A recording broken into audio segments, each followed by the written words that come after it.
आप देख रहे हैं अल्फा डिफेंस हिंदी में आपका स्वागत है। आज के इस वीडियो में हम लोग बात करने वाले हैं रफाल मरीन के बारे में। भारत सरकार की तरफ से रफाल मरीन डील को क्लियर कर दिया गया है और इस डील के हिसाब से भारतीय नौसेना को 26 रफाल फाइटर जेट मिलेंगे, जिनको भारतीय नौसेना के एयरक्राफ्ट कैरियर से ऑपरेट किया जाएगा।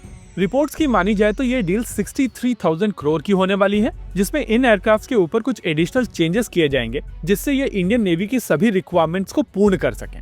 इस समय भारतीय वायुसेना ऑलरेडी रफाल फाइटर जेट्स को ऑपरेट कर रही है और उनको लगभग इसी कैटेगरी के 114 फाइटर जेट्स की और आवश्यकता है। इनिशियली माना जा रहा था कि भारतीय वायुसेना और नौसेना के ऑर्डर को कंसोलिडेट करके इन फाइटर जेट्स को भारत में बनाने की कोशिश की जाएगी, लेकिन इस डील से समझ में आता है कि भारतीय नौसेना अपने आप को इस चीज से बाहर रख रही है और अब भारत में रफाल की असेंबली को लेकर अगर कोई ऑर्डर दिया जाएगा या कोई और ट्रांजैक्शन की जाएगी तो वो भारतीय वायुसेना के ऊपर डिपेंडेंट होगी। फिलहाल के लिए ये डील दोनों गवर्नमेंट्स के बीच में होने वाली है और यहाँ पर भारत में असेंबली को लेकर किसी भी तरीके की बातचीत नहीं की जा रही है। रिपोर्ट्स की मानी जाए तो इन एयरक्राफ्ट की डिलीवरी 2029 के आसपास शुरू होगी, लेकिन डिलीवरी रेट क्या होगा उसको लेकर अभी तक किसी भी तरीके की क्लैरिटी नहीं है।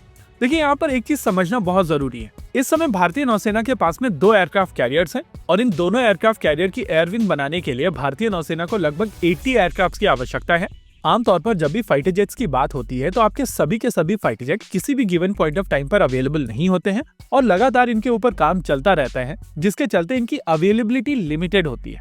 भारतीय वायुसेना ने जब 36 रफाल अक्वायर किए थे तो उनकी तरफ से एक परफॉर्मेंस बेस्ड लॉजिस्टिक्स क्लॉज भी ऐड किया गया था और उस कॉन्ट्रैक्ट के हिसाब से भारतीय नौसेना के 75% रफाल किसी भी गिवन पॉइंट ऑफ टाइम पर अवेलेबल होंगे।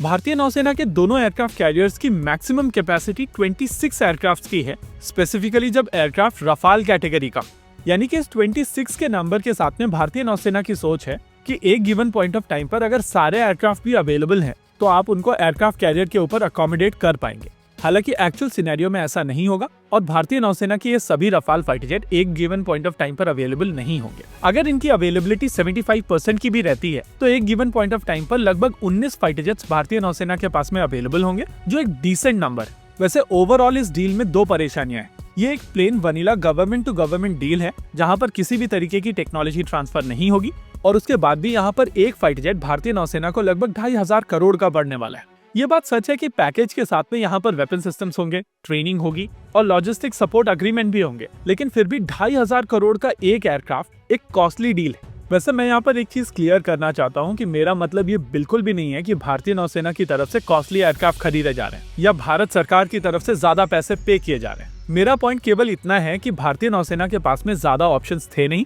और इसी वजह से फ्रांस ने इस अपॉर्चुनिटी का फायदा उठाया।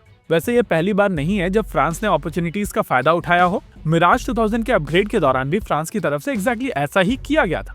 एनीवेज, इस पॉइंट ऑफ टाइम पर भारतीय नौसेना एक ऐसी सिचुएशन में है जहां पर उनके पास में रफाल को छोड़कर कोई ऑप्शन है नहीं और भले ही रफाल कॉस्टली है, लेकिन रफाल ऐसी क्षमताएं लेकर आता है जो भारतीय नौसेना की क्षमताओं को सिग्निफिकेंटली बढ़ाएंगी। आज से 10 साल पहले जब भारत में डिफेंस डील होती थी तो हम सभी उन चीजों को सेलिब्रेट करते थे क्योंकि देश की क्षमताएं बढ़ रही होती थी।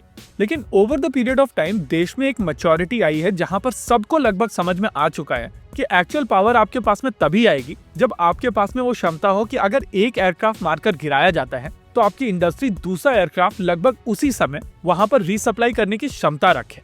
फिलहाल के लिए भारतीय नौसेना की क्षमताएं बढ़ेंगी, लेकिन अभी भी वो क्वेश्चन रहेगा कि इनकी डिलीवरी कब होगी और एग्जैक्टली वही मेरा दूसरा पॉइंट है। रिपोर्ट्स की मानी जाए तो साल 2029 से यानी कि 2029 से भारतीय नौसेना को ये एयरक्राफ्ट मिलना शुरू होंगे, लेकिन कितने एयरक्राफ्ट हर साल मिलेंगे उसको लेकर अभी तक किसी भी तरीके की क्लैरिटी नहीं है। आने वाले कुछ हफ्तों के अंदर जब ये डील साइन होगी तो मोस्ट लाइकली इसको लेकर क्लैरिटी मिल जाएगी, लेकिन तब तक ये एक ओपन क्वेश्चन रहेगा। फिलहाल के लिए इस वीडियो में रखते हैं केवल इतना ही। वीडियो को अंत तक देखने के लिए धन्यवाद। देखते रहिए अल्फा डिफेंस। जय हिंद।